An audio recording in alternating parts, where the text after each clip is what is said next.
For today's videos guys ay mag-unbox po tayo ng Maano AME2 sound card. So, titingnan po natin. Since may gitara po tayo, nakikita ko po doon na ito po siya yung for me lang ha, pinaka the best na sound card for the guitar. Kasi meron po siyang saksakan talaga doon ng gitara. And then, anumang klaseng microphone, compatible po siya dito sa sound card natin. So yan, titingnan po natin. Sa nakita niyo po, napakaganda po ang serbisyo ni Maano Caster. Yung official store talaga nila ay Maano. Tingnan niyo naman, naka-box talaga. Actually, siguro maliit lang naman yung laman. Pero ayan, safe na safe po siya. So thank you for Maano Caster store. Sa Shopee po. Sa Shopee siya nabibili. Ayan. Shopee. Ayan, disclaimer lang po guys ha, hindi po ako bayad ni Maano Caster. Pero na-appreciate po natin yung kanilang packaging. Ayan, talagang sinisigurado nilang safe. So syempre, of course, dahil maganda yung kanilang packaging, syempre magre-reflect din po yan sa kanila. Ayan. Wow! I like it. Oh, talagang naka-bubble wrap siya. Sa bawat gilid niya may mga ganito. So, at saka sa taas, at saka sa loob. So, in case na mahulog, mabagsak, safe na safe po ang ating Maano Caster. So, yan po ang kanyang, yan. Sa karton pa lang niya, sa lalagyan na lang niya ay talagang maganda na. Yan po siya. So sana maano natin. Ayan, tago muna natin to. Ayan, napaka-safe talaga. Thank you sa seller natin. Packaging pa lang, talagang makikita mo na yung servisyo nila. Ayan. So, mamaya po sa end ng ating video, ipapakita po natin yung close-up po niya. So, ang makukuha po natin ay meron tayong tinatawag na ano ba to? Simi manual. Nandito po ang kanilang Facebook page at saka Instagram. Yan. Nandito po siya. Yan. So yan po yung makikita natin. Nandito sa likod ay ganyan po siya. Okay. So next is we have user manual. Yan. So paano natin siya gamitin? Nandito po siya lahat kasi hindi naman lahat na ituturo. Pero nandito po siya kung paano lahat gamitin. Ayan. Okay. Next is we have a letter to the customers of Maano. Ayan, ayan po yung pangalan niya. AME2. Ayan. Maano Caster.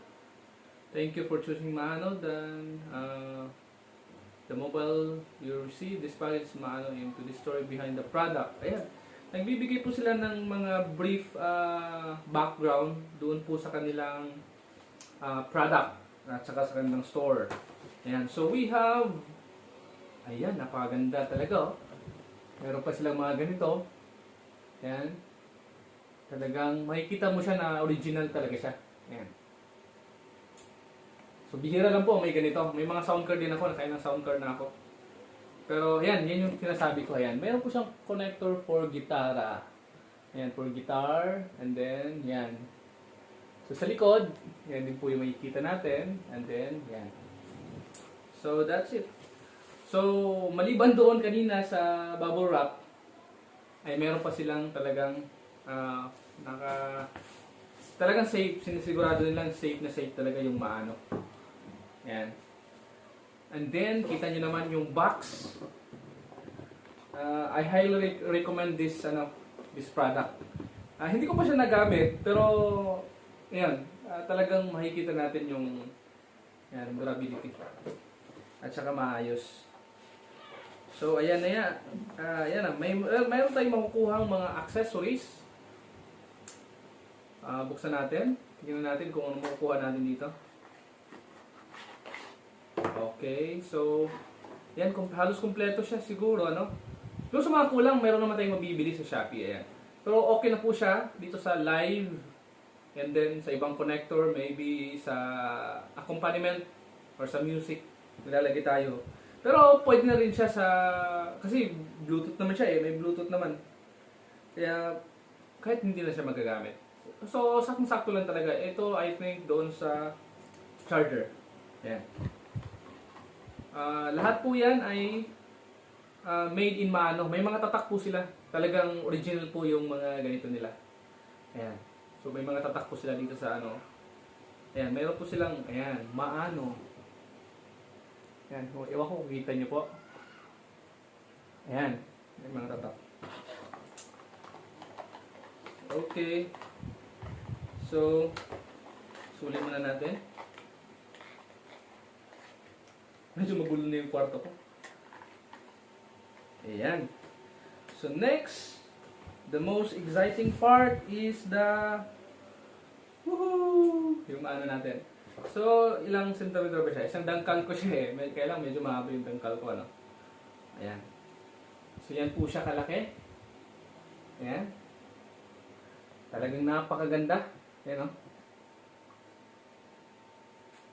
So, ay, dalawa yung okay, so dalawa yung lalagyan niya ng ano. So pwede kayong dalawa na halimbawa may partner ka sa studio, at least dalawa yung lalagyan siya ng earphone at saka headphone. Ayan. And then dito tayo sa likod. Ayan. So mayroon siya ditong on, dito pala yung on, and then sa light. And then light. So ayan, dito siya yung power cord, dyan natin i-connect. And then, ayan, USB, kung may mga USB kaya Type-C na siya. So, updated talaga siya.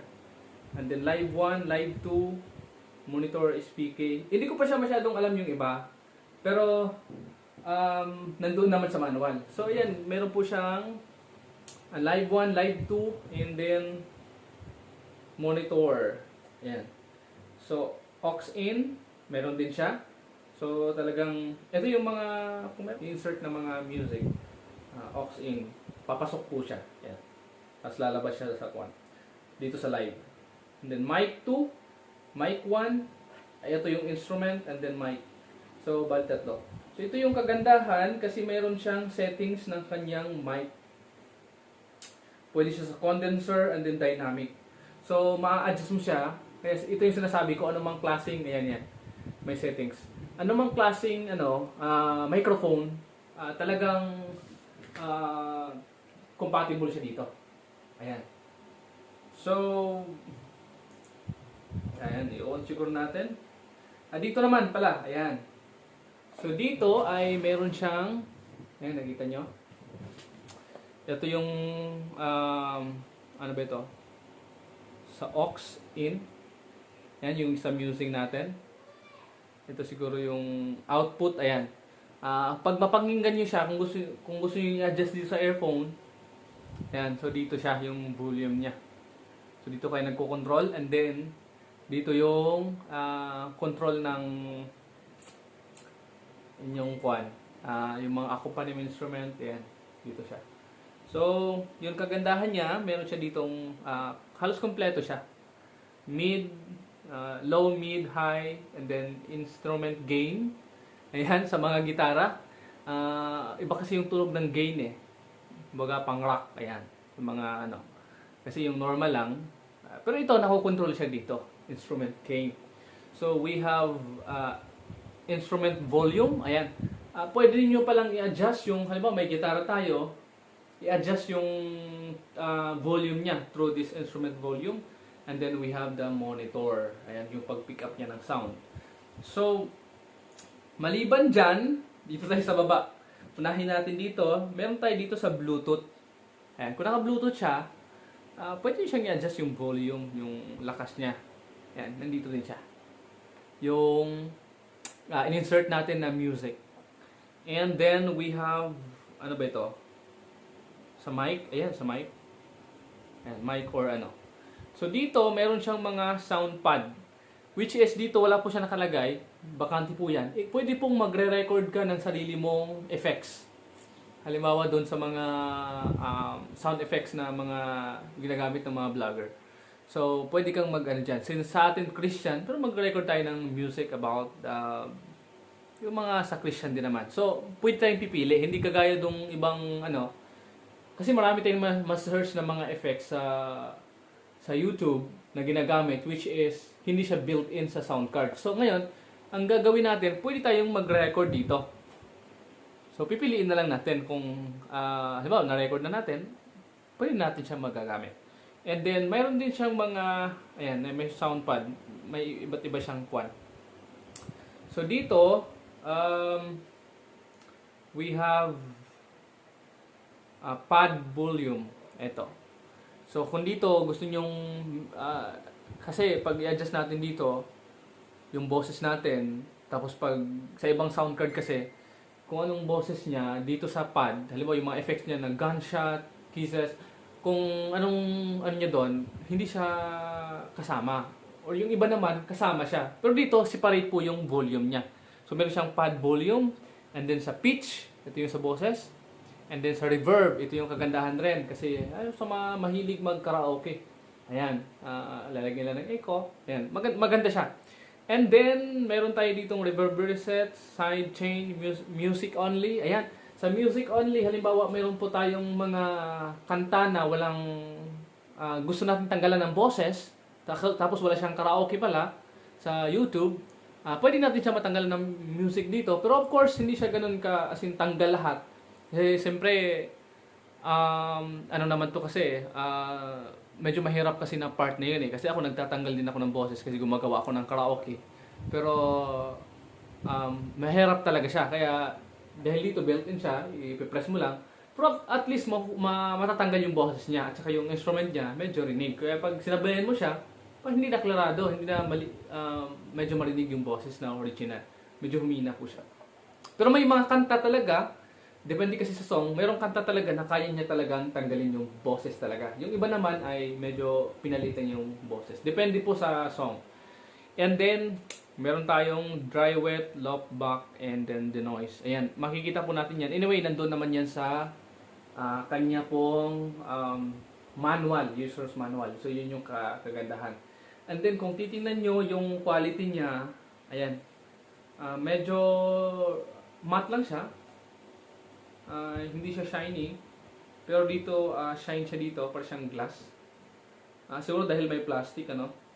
Ayaw, glass talaga siya. Ayan. Dahil tanggalin natin, mas shiny pa siya. Ayan. So, makikita nyo naman, talagang napakaganda. And then yung battery niya is 2,000 ayan, milliampere. Ayan. Tapos 7.4 watts. Input 5 volts to 10 max. Okay. So, ayan, ang ganda naman. Ganda niya. So, that's all for today. And actually, gusto ko lang siyang i-try and then gusto ko siyang ibenta ulit. Ayan. So, medyo may kamahalan siya sa Shopee. Message nyo lang ako kung gusto nyo ng ganito. At least natitest natin.